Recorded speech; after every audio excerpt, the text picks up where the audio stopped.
Oh no. Don't you do it, Chris. Don't you do it. It looks like one of our development parts didn't fare too well in testing. Great. I've put it on hold for now.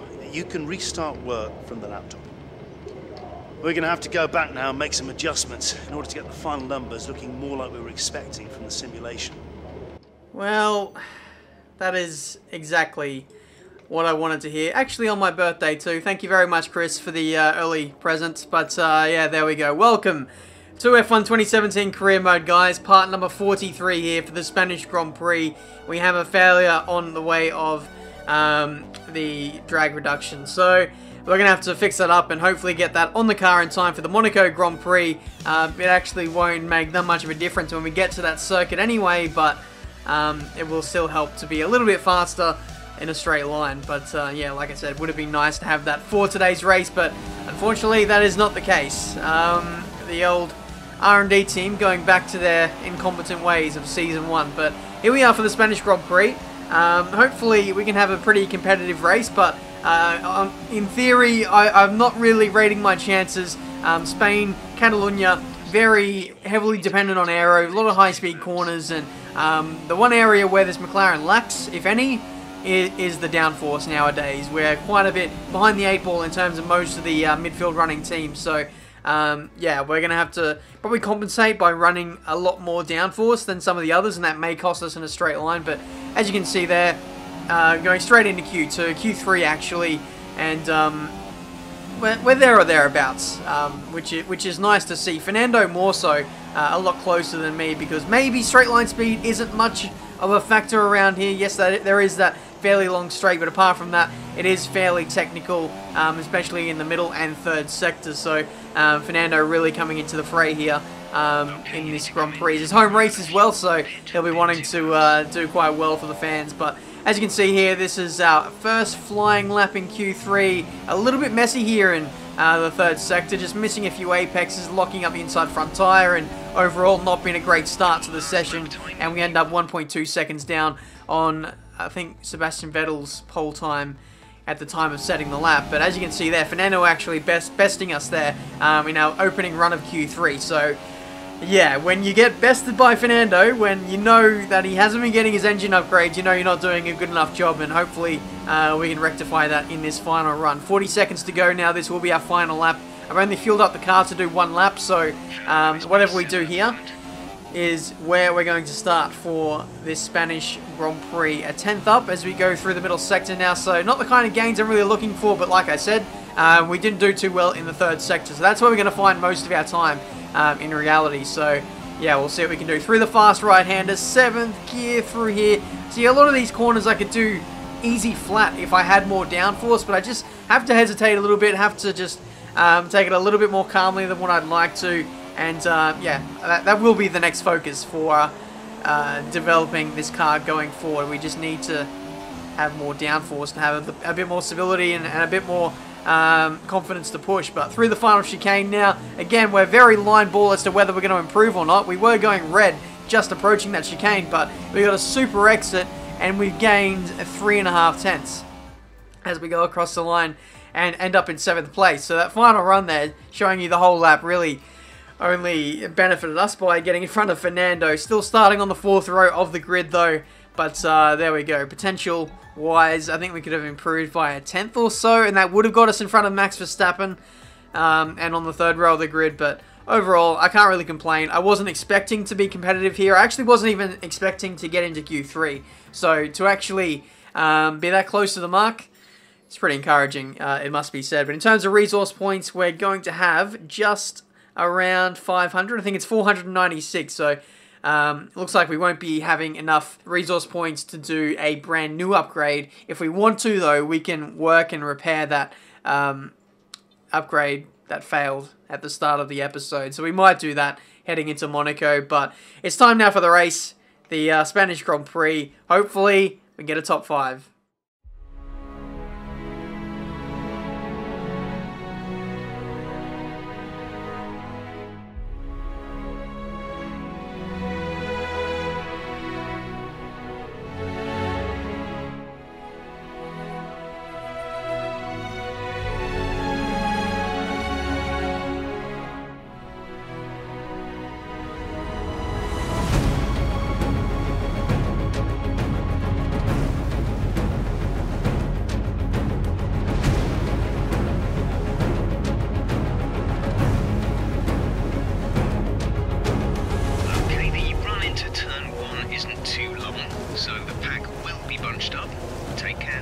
So we have an interesting scenario here for this Spanish Grand Prix. Welcome to the start, guys. Heavy rain to start off this race, and it looks like you might see us through to the very end.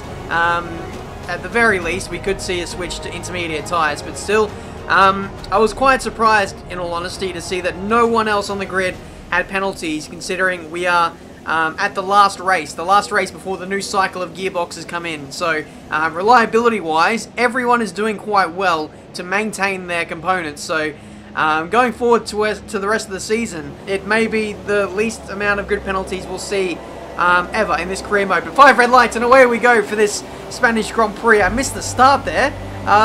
Wasn't really paying attention, but away we go. It's been a bit of a shocking start, in all honesty. Alonso just completely blew us away off the start there, and now we've got a Haas going up there inside, so a bit of damage limitation as we head through turn 1 to see if we can get back in front of our teammate Fernando Alonso. I will say in practice, Fernando was lightning quick in wet conditions as well, so watch out for him to make his way through the order. But around the outside through turn 3, they're trying to get around Bottas. He has the inside, and he's going to try and overtake Ricciardo if he has a little slip up. But for us though, yeah, not the cleanest run through turn 4, and we've allowed Max Verstappen to draw alongside as we go into the next left-hander. Keep it nice and tight, smooth on the power, and make sure we don't induce any wheel spin on those rear tyres, and we should be okay to hold on to that position, which we are. So yeah, first lap here, just getting a feeler of things, having to really tiptoe to make sure we can keep it on the track right now. But Bottas looking a little bit slow on this first lap, looking to see if there's any avenues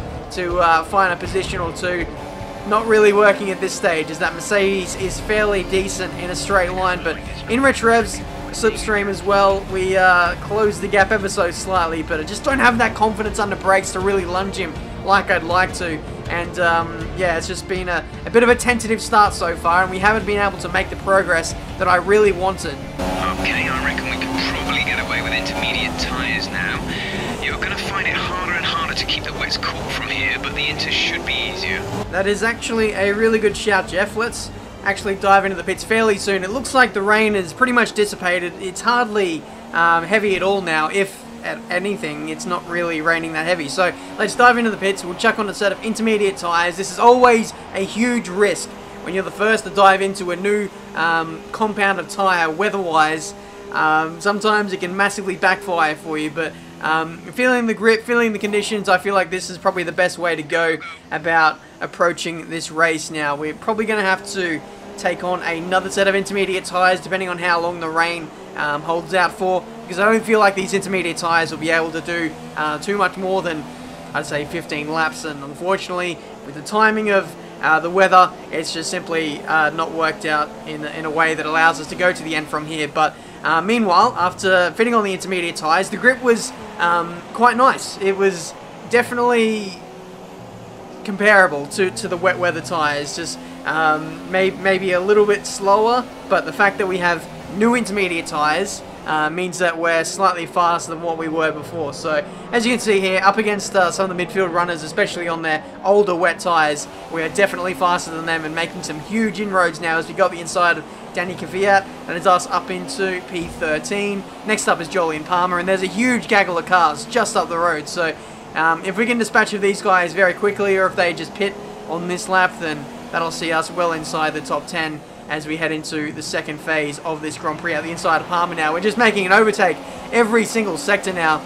The more that this track dries out, the more and more these wet tyres really start to overheat, and it's not really helping these guys. But for me, I'm really puzzled as to why the AI have stayed out this long. It's almost giving me flashbacks to the deleted episode of China where we had a wet race like this, then I went to intermediate conditions, I fitted on the inters, and then just started overtaking everyone. This is exactly the same scenario that we're having right now, except in that China episode, people pitted again for wets and went right to the end. So it'll be interesting to see what happens now for the rest of this race. Are we going to get like a similar kind of glitch to China, where the AI just blatantly refused to put on the intermediate tyres, and it ultimately leads to that downfall? We'll have to wait and see though. Up the inside of Grosjean, and this is us now up into P8. You can see the sky as well, quite patchy there, a few bits of blue sky there, so you'd have to say it is going to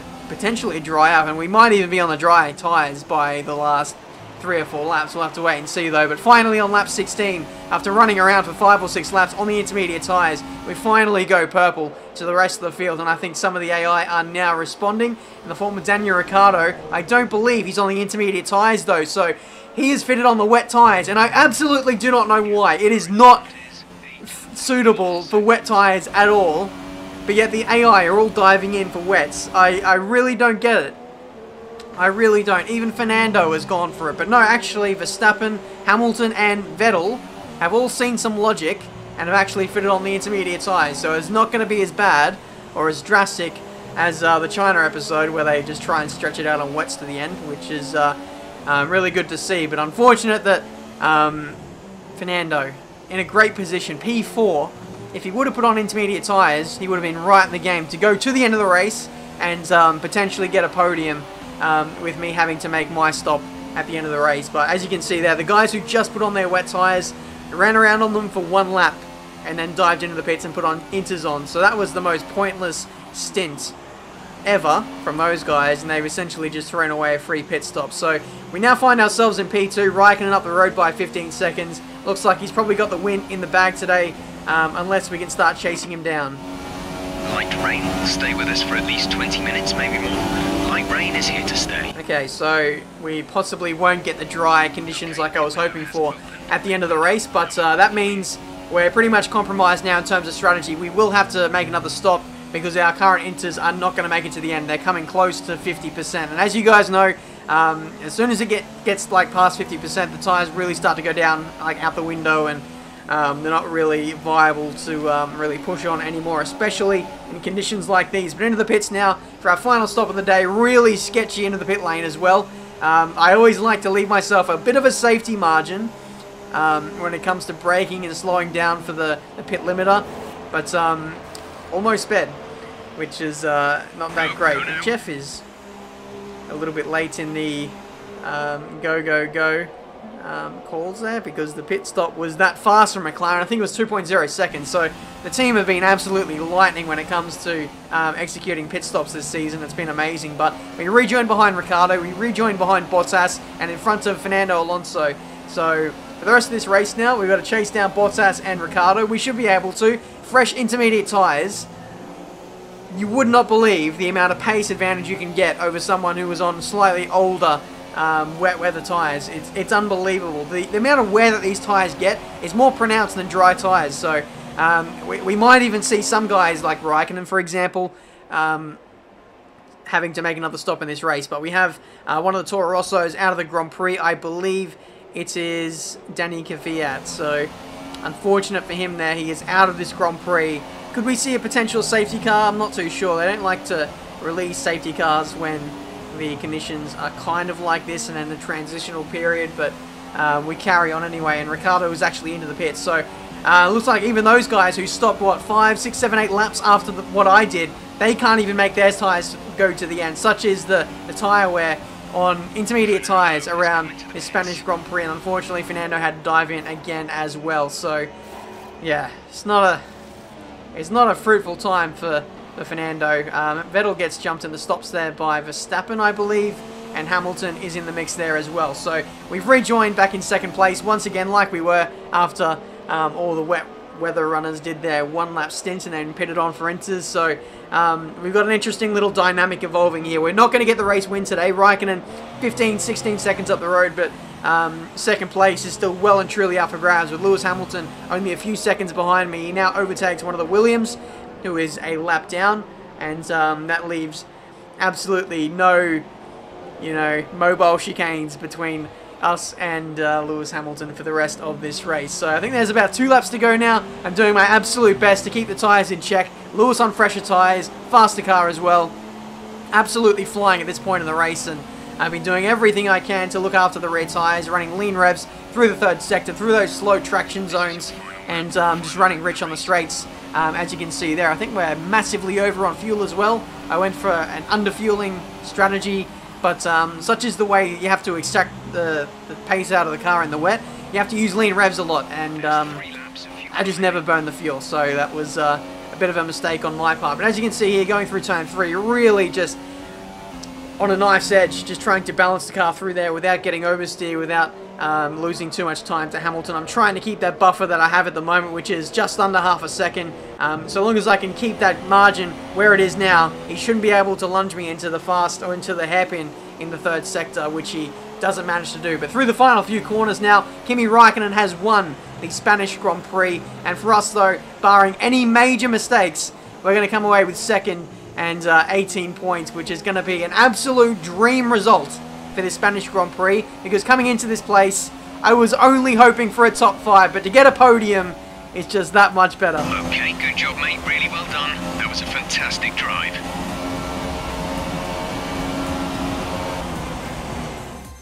So, here they come now, out onto the podium. Wherever you go, anywhere in the world, the prancing horse flags are dominant in the grandstands, and they're out in force again today. It's Ferrari on the top step once more. So there we go, Kimi Räikkönen has absolutely romped this one. 15 seconds clear of us in second place. It was just never in doubt. That Ferrari just works so well in wet weather conditions, and they just absolutely stretch their legs with the massive amount of pace and consistency that they showed over the duration of the race. But not the same case for Vettel though. Maybe he was just buried in traffic, got caught up behind some cars and wasn't able to show his true pace. He did do 3 stops as opposed to Kimi Räikkönen doing 2, so there was a bit of time lost there. Probably in the... No, he didn't go to wets after the first pit stop, so I don't know why he's done a 3 stop. That is really weird, but either way, we move back into the lead of the drivers' standings. 6 points clear of Sebastian Vettel, heading into the Monaco Grand Prix. So that is absolutely huge for our championship. In terms of other rivals, Kimi is coming into the fray a little bit, 10 points behind. But apart from that, we've got Max Verstappen like 40-odd points behind. Lewis Hamilton, really slow start to the season with his 2 horrible first races, sees him a long way off the pace as well. So really, at the moment, Ferrari are our main challengers, and we're just making sure that we can at least stay close or hopefully outscore them at some of the rounds of this championship. But we're going to fix up the rear end of the car with the drag reduction system, or the brake ducts, sorry. So that'll be 350 resource points that will be guaranteed to make it on the car for the Monaco Grand Prix. And yeah, hopefully we can go for some more big points. I'm hoping for at least a podium at that place. Like, Monaco absolutely suits our car down to a T. It's all about chassis, you know, slow speed corners, really testing on the rear tyres and grip, and I feel like, you know, the McLaren really comes into its own there. We will be lacking a little in terms of downforce, but we're going to compensate by running like 11-11 wings, probably. And yeah, we'll see how we go with that. So yeah, aiming for the win. Hopefully we can extend the lead of the championship that we have at the moment, and then with future upgrades we'll have in the pipeline, that can just hopefully cement us as, you know, a front runner in the championship. So yeah, at the moment things are going really good, and hopefully we can continue to stick to the plan. And come after the summer break, if we're still in the lead of the drivers' standings, then it's going to be a real big push to make sure we stay there. Thank you so much for watching. Leave a like if you enjoyed. Subscribe to the channel if you're new to see plenty more F1 2017 videos. Until the next one, the Monaco Grand Prix. I'll see you next time.